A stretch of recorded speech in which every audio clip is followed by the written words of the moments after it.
What's going on, everybody? Beastly Gamer here. Welcome to the channel. Today I want to talk to you guys about something that has changed over the last few years. I grew up in the mid-90s. I was a teenager. Video games were relatively new. I spent lots and lots of time in arcades. I remember my brother and I, we'd go get 20 bucks, get quarters, and we would walk around sounding like human piggy banks for at least an hour or two inside the video game arcades. And we spent lots and lots of time in there playing games like Mortal Kombat, Street Fighter, Killer Instinct, just having a blast. Playing games like Alien vs. Predator, we had an absolute blast. When the consoles finally started to come home and bring home an arcade experience, things began to change. The first game that I played at home that was an arcade port virtually was Street Fighter 2 on Super Nintendo. Up until that point, I'd never seen anything like that. I remember going to the arcade and dropping 50 cents per play to play Street Fighter 2. I just fell in love with Blanca. I couldn't believe these big, beautiful sprites could look that good. I watched Chun-Li throwing her lightning kick. Couldn't believe it. And for me, that was the future. And I remember that feeling. It was just an enchanting moment. I finally got it on Super Nintendo, and up until that point, I didn't think it was possible to see something like that at home on my screen until I put it in. I played it. Couldn't believe it. The graphics were very, very close to the arcade. The sounds were there. The voices were there. And that's when I knew that the future was coming. The future was becoming now. Now, virtually every game that we play at home looks better than whatever we saw in the arcades years ago. There's nothing that looks like the arcades did 20 years ago. And I remember one thing that was solidified during that time in the mid-90s. And for the guys and gals out there who are my age, you know what that is. You were the good players. Everybody else was old and nobody knew how to play. I remember my dad and his ex-wife, they were playing. They decided to stop what they were doing, asked me and my brother to jump off of our Super Nintendo so they could try Mortal Kombat 2. Right? I remember watching in awe as my dad, with his feeble mind and hands, tried to pull off Liu Kang's fireball, which is just forward, and high punch. To him, in his mind, he was like doing magic, and he finally pulled it off, and the glee in his eyes was amazing. And they played for probably an hour or so, he and his ex-wife, and they were pulling off moves, Liu Kang is super easy. And they finally, got to the point where they were trying fatalities. And I remember they would try to go against me and my brother, and it was like a walk in the park, a cakewalk. We're destroying these old people, these old dusty wannabe gamers. Get the hell out of here.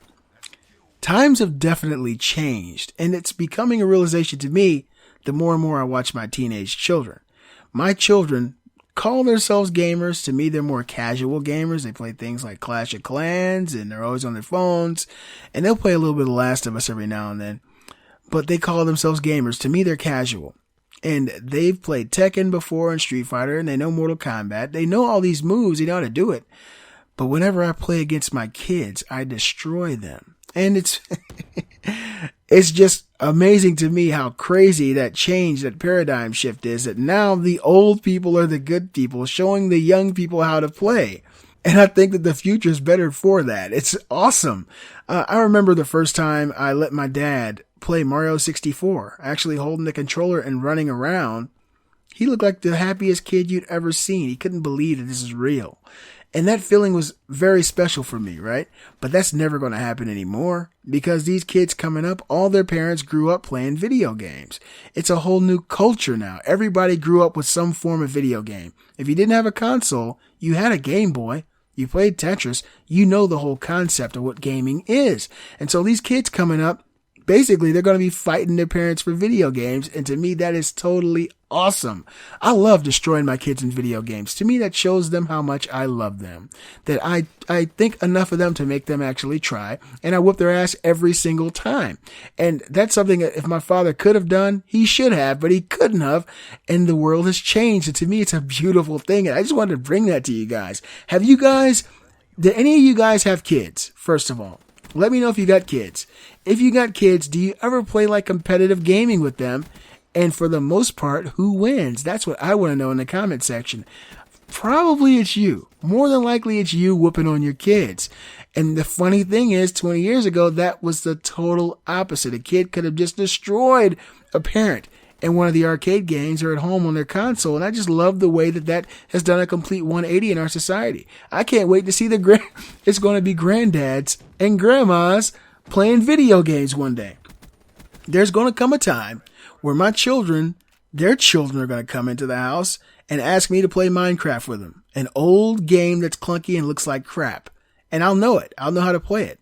They're going to ask me to try, Uncharted or The Last of Us with them, to show them this old classic game that is a classic. It'll be like the Tupac or the Michael Jordan of video gaming. It's an untouchable classic, and everybody's going to love it and revere it, but it's going to be so old and dated and ugly visually that nobody's going to want to play it. And our grandkids are going to come to us and want to try these games, and we're going to tell them stories about the first time we played it or the first time that the dog jumped through the window in Resident Evil. These kids are going to be amazed. The times have changed, and I just wanted to bring that to you guys to let you guys know what future we're moving towards. We're moving toward this future where the old people are the old gamers and the young people are growing up and learning from them. We're like the old Jedi now. And we're going to teach all these young Jedi to be awesome like us. If you guys enjoyed the gameplay, please give a thumbs up. Show support of the channel. If you've got kids of your own and you play games with them and you notice that you beat them all the time, please let me know in the comment section. On the other side of that coin, if you're a gamer and you have kids who whip your ass, you're doing something wrong. Be sure to give a thumbs up. Show support of the channel. And if you're new to the channel, subscribe now. I'm the Beastly Gamer. And I'll see you guys next time.